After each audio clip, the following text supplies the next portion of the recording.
రోహిత్ శర్మ తర్వాత team India captain ఎవరు అనేది గత కొంతకాలంగా చర్చనీయాంశంగా మారింది. టీ20 వరల్డ్ కప్ 2021 తర్వాత కోహ్లీ స్థానంలో రోహిత్ శర్మకు కెప్టెన్సీ పగ్గాలు అందించింది బీసీసీఐ.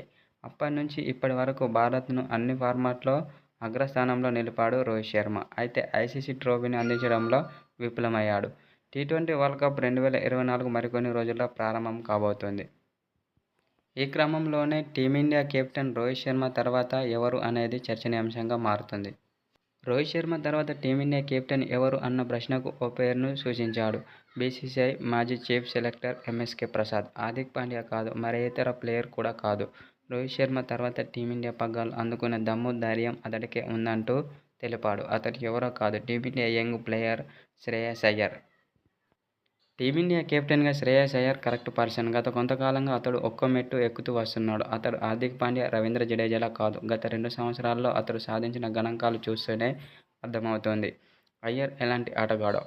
పైగా ఇండియా ఏ టీం ఆడిన 10 సిరీస్ల్లో 8 గెలిచింది. అందులో చాలా వాటికి శ్రేయస్ అయ్యర్ కెప్టెన్గా ఉన్నాడు. అదీకాక ప్రస్తుతం ఐపీఎల్లో కేకేఆర్ టీంను ముందుండి అద్భుతంగా నడిపిస్తున్నాడు.